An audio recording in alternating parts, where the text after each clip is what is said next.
Hey nerds, this is Pam coming to you from Stationery Nerd. Today we're going to look at the JoyNote Executive Ruled Notebook. Also, I'm going to tell you a little bit about how I'm using it.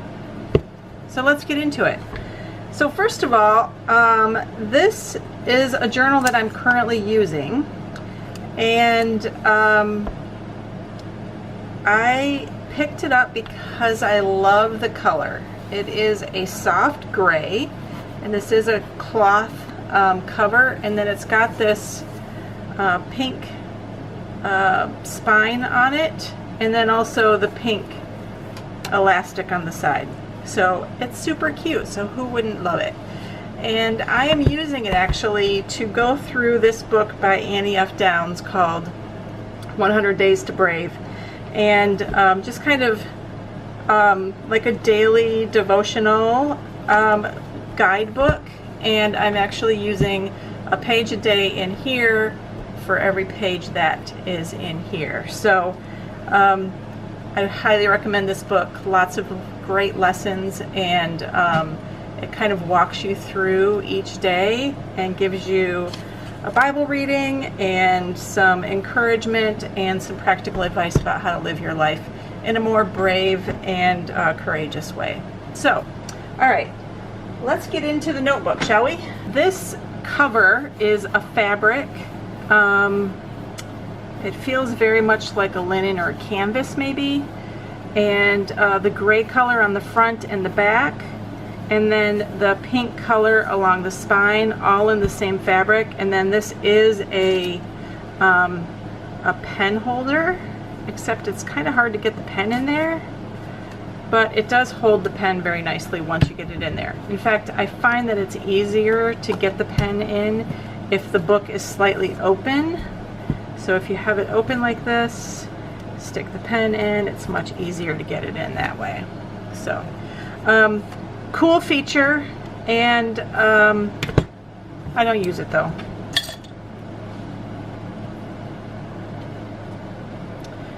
This is Jack. Jack is going to sit and relax under the nice hot lights of the video table. He can stay for as long as he behaves.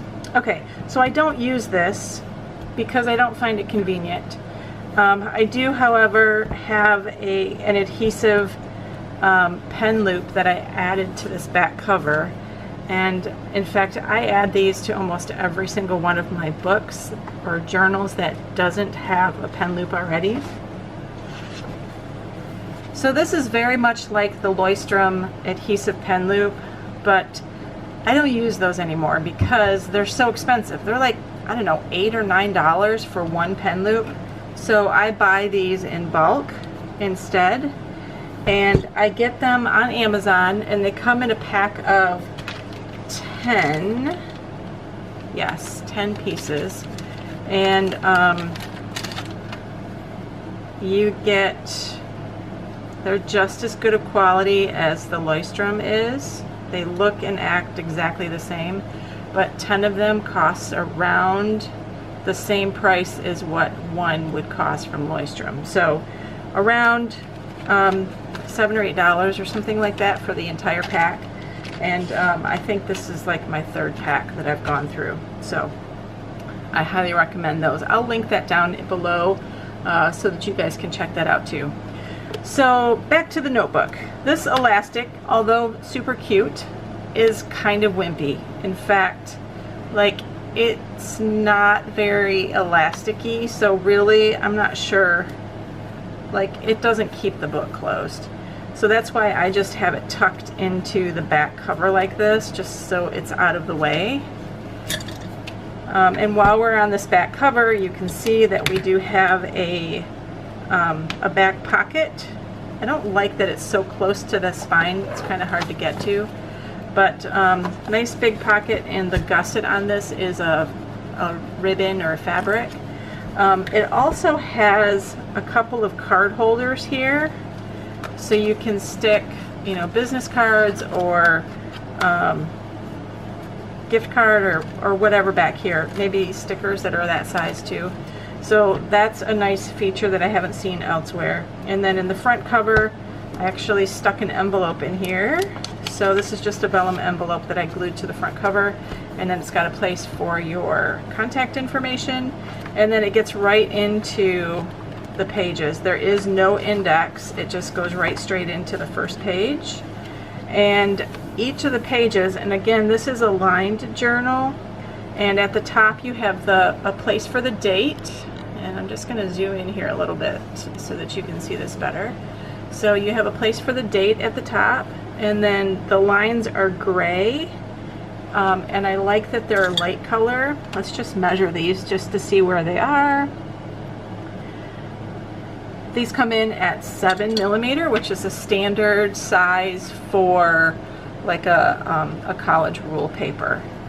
So the paper itself is it's kind of an off-white, but let's see what we have here. So I'm going to just pull out my spec sheet. This is the big spreadsheet that you can order, or that you can get, and Pounce.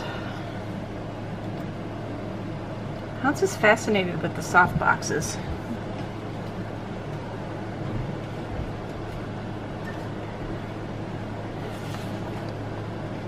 Alright, let's just refer to the spreadsheet that's got all of the specs for all of the journals that I have reviewed, and you can pick that up at stationarynerd.com/journals.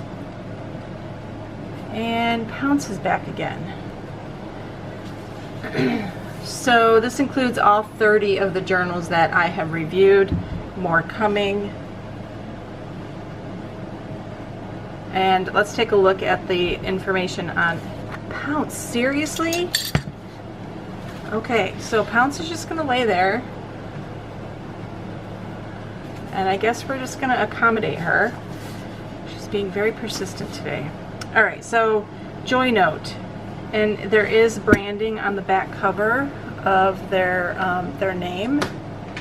And I can be honest with you that I picked up this journal because it looks so much like the Limon journals, and I'm sure that you're familiar with the way that those look, and I'll be doing a review on the Limons probably tomorrow or the next day, so that's coming. But this spine and the pen loop on the side is very much like the Limon construction. One moment while I deal with the cat.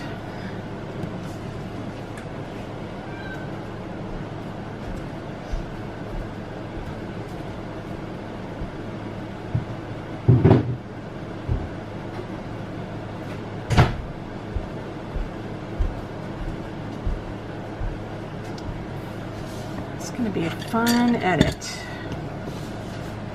Okay, so let's look at the specs for this JoyNote. The JoyNote cost me $13.99, and the size is 8.25 by 5.75, which is a true A5 size, so let's just compare that. We have the Leuchtturm here, which is, we know, a true A5 size. And we have almost exactly the same. It's a little bit taller, but I suspect it's because the cover is bigger than what we have in the Leuchtturm. But it is just a tiny smidge taller than that, but otherwise the width is the same. And let's take a look at the paper color itself. And we're going to just compare regular copy paper to this so you can see. This is pure white, and then this is it's kind of a creamy ivory color. And let's compare it to the paper in the Leuchtturm, and then also the paper in the Scribbles That Matter, just so that you have a comparison of those three books. These two are very close to the same color. Leuchtturm's probably a little bit yellower, and then Scribbles is more in the white family. So that gives you a comparison on the color of paper. Alright, let's take a look at the pen test. I kind of love this paper, and it's one of the reasons why I chose to use it for the book that I'm going through. And by the way, let me just also say that We have 2 bookmarks. I do have a complaint about these bookmarks though, but first let me give you a look. There's 2, a dark gray and a light gray, and they're very thin, and they're also very short. Look at, there's only about 1.5 inches or so, maybe, yeah, 1.5 inches or so beyond the bottom of the book. So if I have this book closed and I want to pull this this bookmark and open it, I can't because I run out of space. So really the way that you measure to see if a bookmark is the right length or not is holding it diagonally, and then you still want a tail out here. And if your bookmark ends at the edge of your page, how are you supposed to pull it to the side and flip the book open? Here, let me just demonstrate how you do that, or what I'm talking about. So this is the Leuchtturm. You pull it out to the side, you open it. That's how a bookmark works. So it bugs me when a manufacturer just doesn't get that right. All right, so by the way, isn't this pen awesome? This is my favorite pen ever. The Pilot High-Tech C Mayaka. I don't know how to say it, but anyway, I use it in here, so all of my journaling is pink, and it goes with the pink and the pink tab and the pink on the book, so kind of pinkish. I'm so not a pink girl either, but hey, it was fun. All right, so let's take a look at the pen test. I'm just gonna pull these up here. We have a variety of pens. I'm not going to go over them. You can see the list of pens in the description below, but a couple of Sharpie highlighters. These are the liquid highlighters. And then I also have a variety of black pens. We've got Sharpie pens, we've got fountain pen, Papermate Flare, gel pens. Good variety to give us a good test on this paper. So let's take a look. So the paper has a little coating on it, so it does make very smooth writing. And we have pretty good coverage on all of these. I don't really see any ghosting. The Varsity fountain pen, maybe, or not ghosting, but feathering, maybe a tiny bit, but hardly noticeable. And you can see that the highlighter shows up really well against this creamy paper. All right, taking a look on the back. Pretty good actually. Let's see what we have here. So this is 192 pages and we are at 100 GSM. It says here that it's only available online, but the dot grid is coming soon, and I haven't checked that. I know that I asked the manufacturer or the seller that question when I first got this, and that was the answer. So I'll check it, and then I'll leave a note on this page to let you know if the dotted is available. Okay, so I'm really impressed with the results of this pen test. Hardly any ghosting at all. The only maybe problem areas are the fountain pen and then also the Bic 730R. Otherwise, pretty good. I think that it could possibly be better, and it's not as good on ghosting as some of the other papers that are 100 GSM, but this is pretty good and definitely passes the test. Just make sure you do a pen test on that before you get too far into it. So anyway, that's all I have for you today. So I've got the JoyNote Executive Ruled, and then if you're interested in this book as well, the 100 Days to Brave, I will shoot a link of this in the description below as well. Awesome book, I highly recommend it. So until next time, I will see you guys later. Give this video a thumbs up. Bye.